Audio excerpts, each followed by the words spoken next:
दोस्तों जय श्री राम। सभी को प्यार भरा नमस्कार। दोस्तों आज की हस्तरेखा ज्ञान विज्ञान में आपका स्वागत है। दोस्तों सभी जानकारी करना चाहते हैं अपने भविष्य के बारे में, और मैंने विशेष रूप से देखा है कि सभी को 3 चीज़ों की जरूरत है: जीवन, मरण और धन। लगभग सभी का फोकस इसी बात पर रहता है, जितना मेरा अपना प्रैक्टिस रही है, और सभी की इच्छा होती है अपना हाथ दिखाने की।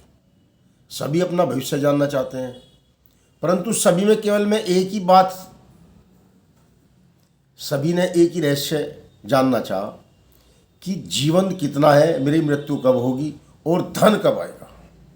चाहे अथाह धन पास में हो, कितना भी धन पास में हो, तब भी सभी की ये लालसा रहती है कि धन कब आएगा। देखो, इंसान धन से सुखी तो होगा, पर जब जरूरत के हिसाब से धन है तब धन की पूर्ति हो चुकी होती है। परंतु इसके बाद भी धन की लालसा सबकी रहती है। ऐसे ही जीवन की, यदि किसी को बता दिया 80 साल का जीवन है, 70 साल का जीवन है, 75 का है, तब भी वो एक से संतुष्ट नहीं होगा, औरों को दिखाएगा, जन्म पत्री दिखाएगा, और मृत्यु के बारे में पूछा मेरी मौत कब होगी। परंतु इससे आगे हटकर भी तो बहुत चीज़ होती हैं, इससे आगे बहुत चीज़ होती हैं। कुछ तो हमारे हस्तरेखा देखने वाले भटका रहे हैं। मैंने बहुत वीडियो में बता कि अलग अलग सबके मत हो रहे, जबकि मत तो एक ही होना चाहिए। यदि हमारी जीवन रेखा है तो हमें जीवन रेखा से एक ही ज्ञान होना चाहिए कि हमारा जीवन कैसा है। ये जीवन रेखा हमारी, ये जीवन रेखा है, तो इससे ही हमें आयु का ज्ञान होता है। मगर कितने ही हाथों में ये रेखा कटी हुई देखी है, इसका मतलब ये नहीं हुआ कि हाँ मृत्यु हो जाएगी जातक की। इसका मतलब ये नहीं होता कि जीवन रेखा यदि आपकी जीवन रेखा बीच में से कटी हुई है, खंडित है, इसका मतलब स्पष्ट रूप से कह रहा हूं कि ये नहीं होता कि जातक की मृत्यु इस उम्र में होगी। क्योंकि इसके अलावा भी हमारे हाथ में अन्य रेखाएं होती हैं जो प्रबल होती हैं, विशेष रूप से मजबूत करती है जीवन रेखा को। जैसे मंगल रेखा है, मंगल रेखा को संजीवनी रेखा, सहायक रेखा, प्रभाव रेखा कहा जाता है। तो फिर इसके अलावा और लोग भ्रमित कर रहे हैं। किसी सज्जन ने तो मणिबंध को ही बता दिया। ये हमारे हाथ में मणिबंध रेखाएं होती हैं, ये मणिबंध रेखाएं होती हैं। मैंने एक वीडियो देखी और मेरे खास परिचित का मेरे पास फोन भी आया कि मणिबंध रेखाओं से इन्होंने आयु का विश्लेषण कर दिया। मैंने किसी किताब में नहीं पढ़ा आज तक कि मणिबंध का आयु रेखा से संबंध है। मणिबंध का आयु रेखा से कोई संबंध नहीं।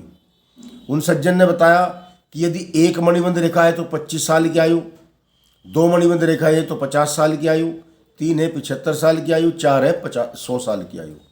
ऐसा किसी ग्रंथ में मैंने आज तक नहीं पढ़ा। तो जातक इससे भ्रमित हो जाते हैं, क्योंकि ये तो सब समझ गए आज के टाइम में।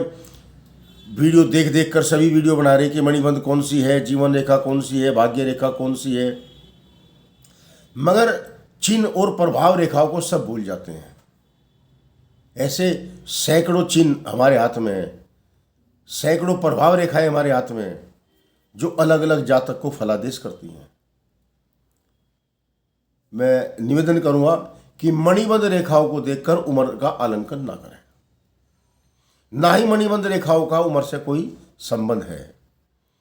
मणिबंध रेखाओं का संबंध इंसान का एक ऐसा रहस्य बताती हैं, ऐसा मजबूत स्थिति बताती हैं जिनका अलग रहस्य हो जाता है। हमारी भाग्य रेखा निकलती है मणिबंध से, उसका प्रभाव क्या बन जाता है, क्योंकि हर रेखा अपना अलग अलग महत्व लेकर आती है। तो अथाह धन होने के बाद भी इंसान धन की तरफ भागता है। ऐसा धन का कोई समय लिखा हुआ नहीं हस्तरेखाओं में कि तुम्हारे पास इतना धन आएगा। लक्षण है, जो लक्षण बनते हैं धन की कोठरियाँ बनती हैं, फिर गुण जन्मजात गुण भी होते हैं, बदलते रहते हैं। हमारी मस्तिष्क रेखाओं के आधार पर, हमारे व्यापार के आधार पर, हमारी गलत नीतियों के आधार पर धन का व्यय भी हो जाता है। देखा नहीं आपने, अब तो जमाना ही बदल रहा है। अरबपति आदमी सड़क पर आ जाता है और वो सोचता रहता है हुआ क्या। एक सड़क छाप इंसान आसमान की बुलंदियों को छूता है, वो भी सोचता है, वो नहीं सोचता क्या हुआ, वो केवल अपनी पीठ थपथपाता है, केवल अपनी पीठ को ही थपथपाता है कि मैंने ऐसी उपलब्धि प्राप्त की है। तो इसलिए इन 3 चीज़ों के अलावा और भी बहुत बातें पूछने की हैं। जीवन मरण पहली बात तो अपने हाथ में है ही नहीं, और अचानक घटनाएं घट जाती हैं, बड़ी बड़ी घटनाएं घट जाती हैं जिनका हाथों में कोई निशान भी नहीं होता। अच्छे अच्छे ज्योतिषी फेल हो जाते हैं। जैसे भगवान श्री राम की जब विवाह की तैयारी हो रही थी और उधर सतानंद जी सीता जी की जन्मपत्री ले आए, उधर वशिष्ठ जी राम की जन्मपत्री ले आए। किसी भी जन्मपत्री में ये नहीं लिखा हुआ था कि राम और सीता का वनवास होगा।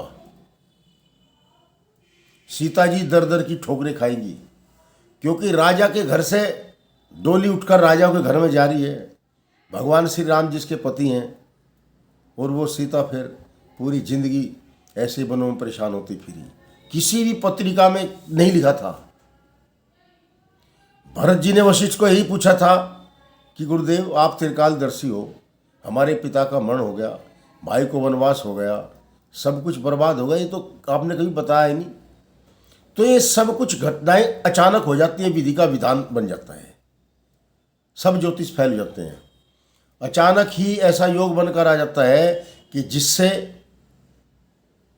परमात्मा विधि अपने हिसाब से जो है लेकर चलती है। जो घटना होनी होती है वो होकर रहेगी। तो किसी भी ऐसे जाल जलजान में पड़ने की ज़रूरत नहीं है, भ्रमित होने की ज़रूरत नहीं है। सब कुछ ठीक चल रहा तो भ्रम में ना पड़े। मैं इसी चेतना के लिए वीडियो बनाता हूँ, जागरूक करने के लिए ही वीडियो बनाता हूँ कि जो होगा वो तो होगा। थोड़ा सा रहस्य जानकर इंसान खुश हो जाता है, हाँ भाई मुझे अपने भविष्य के बारे में पता लगा। कुछ अनिष्ट होते हैं वो टल भी जाते हैं उपाय से। जय श्री राम। सभी को प्यार भरा नमस्कार।